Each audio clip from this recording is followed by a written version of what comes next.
SEO is not dying. It's definitely evolving and evolving quickly, maybe much more quickly than any of us anticipated. I think clients don't just want websites, right? They want visibility, they want growth, they want leads and sales. Tarun Gehani, SEO Director at Pure Visibility, a Google and Microsoft partner agency that's been helping brands grow online since 2005. From small businesses to Fortune 500s, they've nailed everything from SEO to paid ads.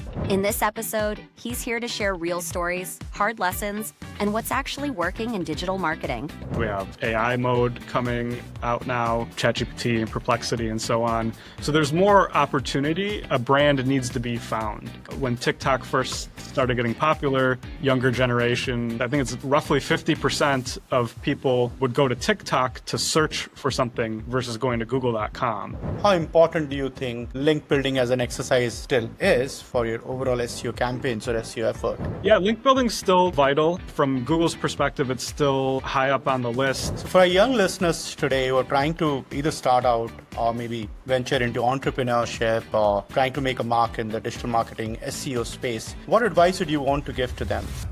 E-Coffee with Experts. Hey, hi everyone. Welcome to your show, E-Coffee with Experts. This is your host, Ranmay here. And today we have Tarun Gehani, who is the SEO Director at purevisibility.com with us. Hey Tarun, how's it going? Hi, Ranmay. Great to be with you. I'm doing well. Lovely.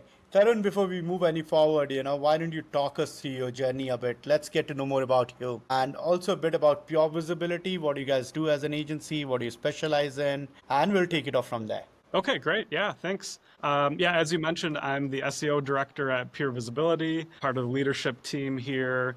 A woman-owned digital marketing agency here in Ann Arbor, Michigan. We specialize in SEO and PPC. That's our core services there. Recently, we've shifted a bit and added some AI search visibility services within the SEO department, so to speak. We help brands improve online visibility through those core services. I've been with the agency about 8 years now, so a good long time, and lead the team and manage all the SEO accounts in collaboration with the larger team here. So I started a while ago. I know we were talking earlier sort of about my journey, and we were talking about, before I was at Pure Visibility, I had a couple other roles in marketing as a marketing director, a PR director for a different firm, and prior to that, running a small web dev consultancy and marketing company. Lovely. And, from us running from starting a small web design consultancy back in early 2000s to, now heading the SEO at Pure Visibility, a real scaled agency. When did you realize, that running a small or a startup web consultancy was more like a side hustle and, you kind of have to get into the mainstream? So it's definitely like scrappy and like a hustle, like you said. It did start as a side hustle. So back then, so this was roughly 20 years ago, I was in a band and we were booking shows and trying to promote ourselves. And so we were trying to get bigger gigs and make a name for ourselves. So this was the time when MySpace was getting really popular, right? So we had a MySpace page with our music and photos, but then we quickly realized that we needed something of our own to kind of have complete control over and to make us look more professional if we wanted to get those larger gigs. So I built a website. I taught myself HTML and built it in Dreamweaver and then we had sort of that home base that we could promote ourselves. And there, I had some friends that were in bands too, and they saw our website. So, can you build me one? So I did some more research and development, and then quickly figured out that, okay, this isn't scalable. So I discovered WordPress and started building, designing and developing WordPress-based websites. So that started to roll, a little snowball effect there. A friend whose father owned a business asked me to build him a website or refresh their website. So, it started pretty simply like that. But then I got to a point where I was making a little bit of money, had some projects going, but built websites, but how do we now get traffic to those websites? So I got really intrigued with how Google crawls and indexes and ranks websites. And so I started building websites just to experiment and try to figure that out. Back then, as you're well aware, SEO was still sort of like the Wild West, right? Where you could build some backlinks from guest posts, or you could rank with like exact match anchor text. Yeah. But then, got to a point, I guess that turning point, to come back to your question, was realizing that clients don't just want websites, right? They want visibility, they want growth, they want leads and sales. And so, ranking on Google was a big part of that. And I think that's really where a big shift happened for me. I was able to charge more because we were showing ROI to clients directly, besides just creating a website. It was more form and function versus just the design aesthetics. Absolutely. And talking about those early days, doing it all solo, any story that still sticks with you? Yeah, I mean, it's, getting started, there's a lot of hats that you have to wear. I was designer, developer, I was salesperson, Everything, yeah. Very admin, much. accounting, yeah, everything. I'm trying to think if there was any, one story that kind of sticks out, maybe twofold, was, so I quickly figured out that, I can't wear all these hats. And so what I started, because I was passionate about web design and then moved into SEO, what I found out is that instead of, 80% of my time in SEO and design, it was flipped, and really only like 20% of my time was that. 80% was sales and other things. So I hired a small team and delegated those tasks that I just wasn't good at, nor did I frankly want to do. I wanted to be more in the marketing role. But I got to a point where I was still relatively young as a business owner, and got into the room with the largest advertising agencies and web design agencies in Ann Arbor. And all of a sudden realized that, okay, now I'm competing with these, agencies that have been around for 30 plus years, pitching on the same projects, with city government and some of these larger brands and businesses in Ann Arbor area. And that was sort of like an aha moment for me that really sticks out, that kind of made me realize that, okay, I can compete. My advantage at that point was, yeah, these other agencies were more established in terms of web design and branding, but I was still young and scrappy and was able to pivot quickly and focus on SEO. And that was when not very many other agencies were even doing SEO. And so that was a great, a turning point in my career so far. Lovely. Talking about, you're head of SEO. I understand, might not be the best person to ask this question, but still, out of curiosity, your take on SEO versus PPC.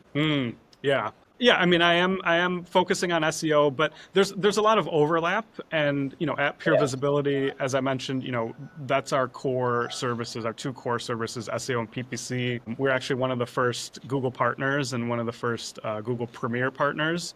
So that just means we, manage a certain dollar amount of ad spend for our clients and get access to some of, the new tools and features we're beta testers for. And I work really closely with Steve Leszewski, our paid search director, and he's been doing this even longer than I have. But there is a lot of overlap. So I guess the quick way to answer the question, SEO versus PPC, is maybe based on what budget you have or what your timeline is. As you're well aware, PPC, you can get traffic very, very quickly, versus SEO is a long game, is a gradual process usually. But what I like to tell clients, and even just anybody, trying to strategize, is you should probably consider doing both. What we do a lot of times here is we'll set up a PPC campaign where, you can test things a lot quicker, right? You can see what keywords have good click-through. You can see which keywords have good conversion rates once they come to your website from an ad, and you can test and make changes really quickly. And then what you can do is you can take a lot of that data and glean insight and apply it to SEO strategy. For example, as I mentioned, keywords that have high click-throughs or high conversions, they're valuable keywords. Let's take those and let's build those into like the organic content strategy, knowing that it'll take time before we rank, but eventually when we do, we'll get, sales or leads from that. and then you can sort of, maybe pause those campaigns and save a little bit of ad spend and test other groups of keywords and kind of just keep churning it out, so to speak. Absolutely. And talking about searches, in the age of AI overviews and zero-click SERPs, what is your honest take? I mean, is traditional SEO actually dying or just evolving? Yeah, SEO is not dying. It's definitely evolving and evolving quickly. Maybe much more quickly than any of us anticipated. I think we're in this like exponential growth and happening sooner than a lot of people anticipated. But yeah, it's not dying, but it's getting more complex and I think also more exciting, right? We have Google AI overviews, as you mentioned. We have AI mode coming out now, ChatGPT and Perplexity and so on. So there's more opportunity, and it's still this like core discoverability, right? A brand needs to be found. A few years back when TikTok first started getting popular, younger generation, I forget the statistic, I think it's like roughly 50% of people would go to TikTok to search for something versus going to google.com. So we already started to have this shift in search behavior. So, as a brand, as a business owner, as a website owner, you still need to be found somewhere, regardless if it's Google or Bing or ChatGPT. So this discovery still matters, and people need, trusted answers. They need to understand how reputable a brand is. And so nowadays it's less about sort of like chasing rankings, and it's more about structuring your content, building authority, figure out, in these AI search platforms, where are they getting their information, or what citations are they using, how are they organizing and synthesizing their information, and how can you as a brand or publisher send those proper signals to get you surfaced in those various platforms, whether it's AI or social, etc. Absolutely. And talking about authority, building your brand authority. So taking a clue from that, from a website authority perspective, how important do you think link building as an exercise still is for your overall SEO campaigns or SEO effort? Yeah, link building's still vital. There's different schools of thought whether how vital it is or how influential it still is in the age of AI. But it's still, from Google's perspective, it's still high up on the list. As you know, there was a data leak, a year or so ago, and a lot of what SEOs assumed how Google ranked different websites and how PageRank and different things influence rankings in the SERPs were confirmed through that leak. So PageRank is something, it's how Google's algorithm works. And if you just think about it in a logical standpoint, from a user, we as users, as searchers, we need to know that the information we're being presented with is trustworthy, it's authoritative. So if you think about any book, nonfiction that you're reading, you always want to know where's the information coming from, what sources are being cited. And links are essentially sources being cited, and kind of trust signals. Even with AI, and these AI platforms, they synthesize information, whereas Google sort of web pages and ranks information. But at the core, these are all citations, these are all links pointing back and forth. So yeah, they're definitely still influential and still important. Lovely. You have been in the SEO space for quite some time now, Tarun. So for our young listeners today who are trying to, either start out or maybe venture into entrepreneurship or, trying to make a mark in the digital marketing SEO space, what advice would you want to give to them? Just get started. I think there's a lot to be said with, I think what we as humans tend to do, not all of us, but a good amount of us, is sort of overanalyze or think we need to have everything laid out and we need to know as much as we can before we get started. But a lot of what you learn is just by doing, through experience. Experience is the best form of, the best teacher. So I'd say just get started, especially nowadays, 2025 and beyond, where we have a lot of tools that are low cost, that are easy to set up, that can do a lot of the tedious, monotonous work and legwork for you. There's a lot to be said with momentum and just putting something in motion and iterating, learning from that, building upon that momentum, and this snowball effect. There can be a lot of power there. So yeah, I'd say just get started and trial and error. learn through failure and keep building, growing. Lovely, lovely, Tarun. Great, yeah, Tarun. This has been a great, insightful session. But before we let you go, a quick rapid fire. Sure. All right. All right, you're the head of SEO. So the last Google search. The last Google search, I think it was Ranmay Digital Web Solutions. Right. I forget, to be honest with you. I have a lot of guests kind of, doing that search before the podcast. Okay. All right. You do your homework. I appreciate it. All right. The next one, where do we find Tarun on Friday evenings after office or after weaving the SEO magic for their clients? Oh, good. Good question. Putting my feet up, probably either, downtown Ann Arbor, listening to live music. There's a lot of good restaurants and bars around here. Or hanging out with my children, playing tennis or basketball. So it depends on the weather, depends on the date. Nice. All right. What did you do with the first paycheck, Tarun? First paycheck of your life? Ooh, that's a good first paycheck. I don't remember, to be honest, but I probably think, my father always taught me really early about saving. So I know for sure, I can't remember exactly what I spent it on, but I know that 80% was saved and 20% was put into a spending account. Lovely.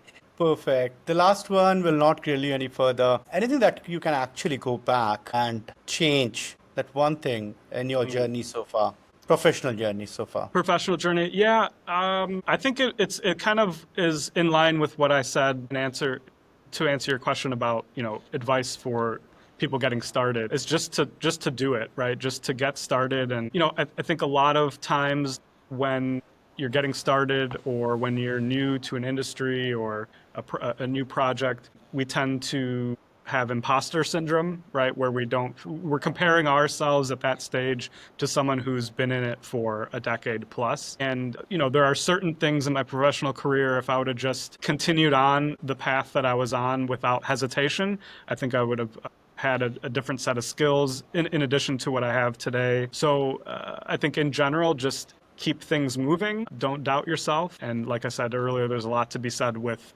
building that momentum and having that sort of compounding interest work in your favor. Lovely. Great, Tarun. Thank you so much once again for taking our time to do this with us. Really appreciate it, man. Cheers. Oh, absolutely. Appreciate you. Thank you.